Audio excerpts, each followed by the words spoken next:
mga pamangkin! This is Tita Kim and welcome to my YouTube channel. Ngayon, mapapakinggan ninyo ang isa sa mga storya mula sa Dear Tita Kim. But before anything else, please do subscribe and hit that notification bell para updated kayo araw-araw. Enjoy!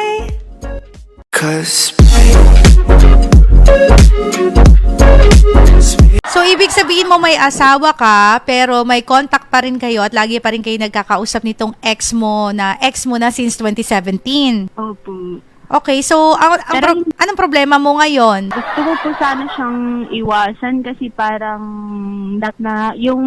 wala na po nag-e-end na po kami sa limitation, ganun. Parang hindi na maganda yung ginagawa namin sa video calls, ganyan. Okay, sige. So, ngayon, sabi mo kung ano-ano na yung mga ginagawa ninyo, nagbi-video call kayo, ganon. Opo. Anong ginagawa Tapos, ninyo pag nagbi-video call kayo? Naglalandian po.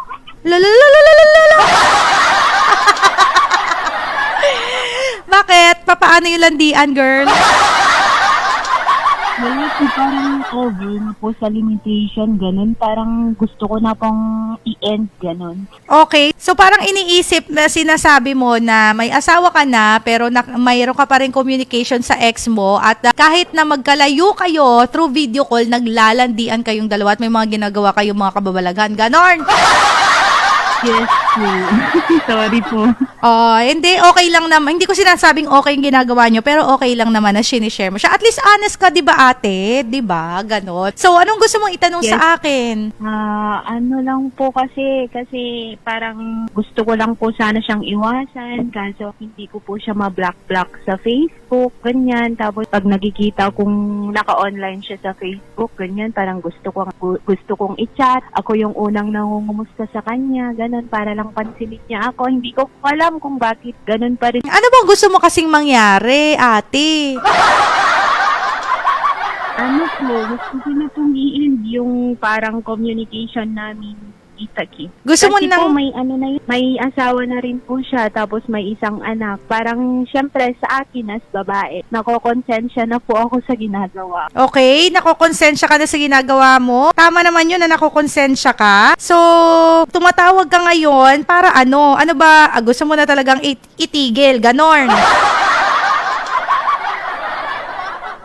Ano yon? Sige. Halos lahat po ng mga sa YouTube, napanood ko na po yata lahat. Pero hindi ko pa iwasan. Gusto mo talaga ako mag-sermon sa'yo. Ay, nako. Okay, sige. So, ate girl, ano bang pangalan nito ni ate? Aika, yan. Alam mo, ate Aika, na-appreciate ko talaga yung honesty mo, na sinasabi mo talaga na kahit may asawa ka na, may ka-video call ka na ex mo na may ginagawa kayong samtingan. Na-appreciate ko yung honesty mo. Pero 'di ba? Good thing din na alam mong mali siya. Kasi may mga tao na alam na nilang mali pero mental pa rin nila na tama to kasi nagmamahalan kami, okay pa lang to, pero hindi naman talaga siya okay, 'di ba? Pero alam mo, naiintindihan ko na mahirap i-let go 'yan, pero ang talagang makakatulong lang din talaga sa iyo ikaw. 'Di ba? You have to make a tough choice. Kahit na nag-e-enjoy ka sa isang bagay, hindi ibig sabihin na tama 'yon. At hindi ibig sabihin na masaya ka sa isang bagay, yun na dapat ang gawin mo. Lalong-lalo na meron ka pang pamilya at may pamilya rin yung tao na kalandian mo. 'Di ba? Gusto ko naman kayo maging masaya sa buhay, lalong-lalo na kapag OFW ka o kaya naman mag-isa ka lang sa trabaho mo, isolated ka, kailangan mo ng libangan, pero maraming ways para malibang. Huwag naman kayong naglilibang habang may sinisirang pamilya. Yung may nililibang kayo habang yung ibang tao nililibak ninyo. Huwag ganon. So, para sa akin, Ate Aika, alam ko naman na alam mo na kung ano ang sasabihin ko sa'yo. You have to make a choice. Kasi karamihan ng mga problema natin, hindi na bang ibang tao ang solusyon eh.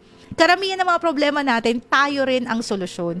So, kung alam mo na mali yung isang bagay na kinabibilangan mo, mali yung isang bagay na pinasok mo, bakit papasukin mo pa paulit-ulit at gagawa ka pa ng roller coaster doon sa mali na yon?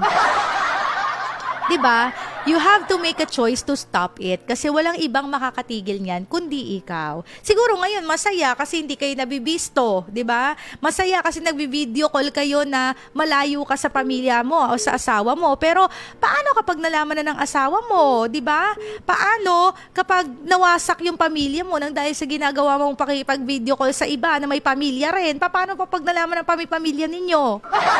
Oh, masaya pa rin ba kayo kapag ganon? Syempre hindi na. Kaya nga, you have to make a choice. Alam ko mahirap yung choice na yan. Wala namang madaling choice pagdating sa pagmamahal. Pero kinakailangan pa rin natin gawin yan because it starts with you. It doesn't start with anybody else. Hindi rin yun sa kalandian mo magsisimula. Hindi rin yun sa asawa mo magsisimula. Kundi sa'yo yun. Sa'yo masisimula yung pagpipigil. Diba? Kung halimbawang natitempt ka na i-video call siya ulit, edi i-block mo. Tapos tanggalin mo yung number niya. Tanggalin mo siya sa isipan mo. Tapos yung hindi mo siya makikita. Yung hindi ninyo marireach ang isa't isa. Kasi kapag hindi mo ginagawa to that extent, hindi mo talaga maiiwasan yung tao kasi na-fall ka na sa kanya.